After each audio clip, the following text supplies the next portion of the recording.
O Sermão da Montanha é talvez o discurso mais significativo já proferido. Ele foi e ainda é revolucionário em seus ensinamentos e mensagem. Nenhum outro sermão de Jesus pode se comparar em nos ajudar a entender melhor os atributos e características do Salvador. O Evangelho de Mateus registra que após o batismo e jejum de Jesus por 40 dias, ele percorreu a Galileia curando os doentes e aflitos. À medida que a fama de Jesus se espalhava pela região, multidões começaram a segui-lo, desejando aprender mais sobre este operador de milagres. Ao ver as multidões, Jesus subiu a uma montanha com vista para o mar da Galileia. Com esse cenário, o Salvador começou a ensinar. As Escrituras frequentemente associam montanhas a lugares de adoração e recepção de revelação de Deus. O Senhor ordenou a Abraão que sacrificasse Isaque no topo do Monte Moriá, e ali Abraão foi ensinado sobre o poder intercessor do Messias. Essas montanhas atuou como uma ponte, aproximando os céus da terra. Aqui, nesta montanha com vista para o belo mar da Galileia, o Salvador mais uma vez traria o céu à terra. O sermão de Jesus começou com o que agora conhecemos como as bem-aventuranças. A palavra bem-aventurança significa ser abençoado, próspero ou abundante. Ao dar esta lista de 8 bem-aventuranças, Jesus difere significativamente dos 10 mandamentos. Em vez de dar uma lista de não farás, ele nos dá uma lista de coisas que devemos nos tornar. Ele usa frases como, e bem-aventurados os misericordiosos, porque eles alcançarão misericórdia. Bem-aventurados os limpos de coração, porque eles verão a Deus. Bem-aventurados os pacificadores, porque eles serão chamados filhos de Deus.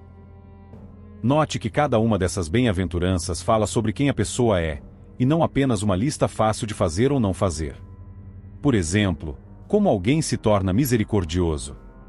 Isso é um evento único que você pode riscar da lista após completá-lo?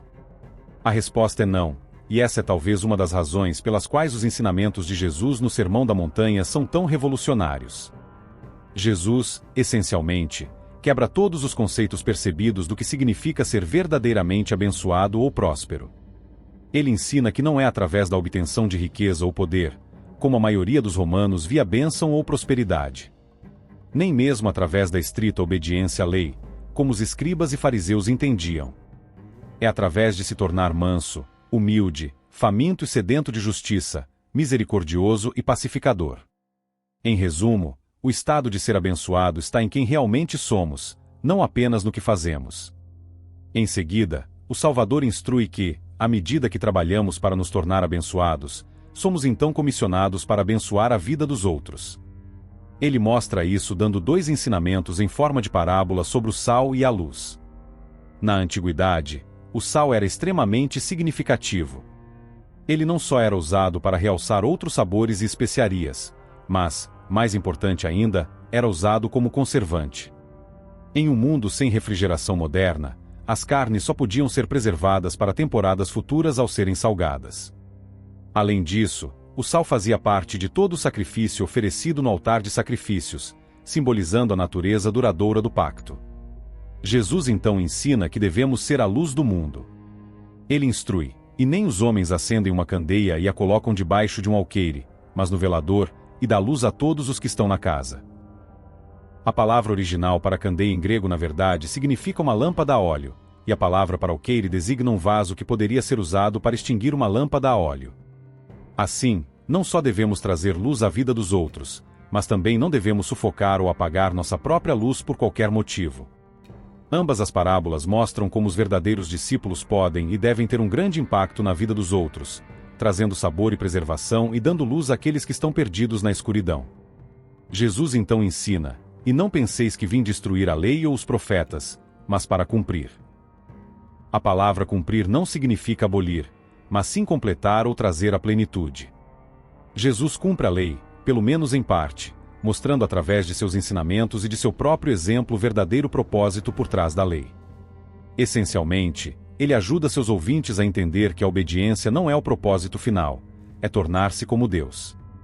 Jesus demonstra isso dando 5 exemplos da lei, cada um começando com "e ouvistes que foi dito aos antigos", e depois citando partes da lei às quais Jesus dá um novo significado.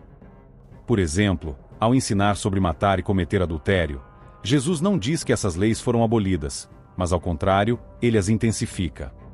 Ele ensina que até mesmo pensar em pensamentos maus é o mesmo que cometer os atos. Por que isso é o caso? Bem, novamente, o propósito final não é apenas a obediência, mas tornar-se como nosso Pai Celestial. Outra lei que Jesus cita é sobre exigir olho por olho, e dente por dente. Em nosso mundo moderno, assumimos que isso deve ser interpretado literalmente, significando que você cortaria o olho de alguém se ele tivesse te cegado, mas nos tempos antigos era interpretado de forma bem diferente. Na verdade, várias fontes judaicas antigas discutem isso como sendo uma forma de compensação, não vingança. Por exemplo, se por raiva você ferisse um carpinteiro, causando a perda da sua visão, você seria obrigado a ajudar a sustentar a família dele devido à perda de renda no seu ofício. Esse olho por olho, na verdade, era muito mais justo e misericordioso do que até mesmo nosso sistema de justiça atual. Jesus então ensina que, em vez de buscar compensação de um olho por olho, devemos virar a outra face e ir a milha extra. Os soldados romanos podiam forçar um judeu a carregar seu equipamento por uma milha. Assim, Jesus ensina que mesmo quando nossos inimigos nos obrigam a fazer algo contra nossa vontade, devemos mostrar verdadeiro serviço dando-lhes mais do que pediram. O Salvador conclui as 5 declarações com talvez o ensinamento mais significativo: e ouvistes que foi dito, amarás o teu próximo e odiarás o teu inimigo. Eu, porém, vos digo, amai os vossos inimigos, bendizei os que vos maldizem, fazei bem aos que vos odeiam, e orai pelos que vos maltratam e vos perseguem. Talvez nenhuma outra declaração demonstre mais plenamente o verdadeiro caráter de Cristo. Quando traído por Judas e preso pelos sacerdotes do templo no Getsêmani, Jesus se volta e cura o próprio soldado que veio prendê-lo. Quando na cruz, sofrendo além da compreensão, o Salvador perdoa aqueles que lhe causaram tanta dor. E talvez o mais significativo de tudo, à medida que cada um de nós constantemente peça e se afasta da perfeição que Jesus dirigiu, ele rapidamente perdoa, nos abraçando e ajudando-nos a continuar novamente nosso caminho de discipulado. A jornada em direção à perfeição, como Jesus ordena em Mateus capítulo 5, pode parecer impossível de alcançar.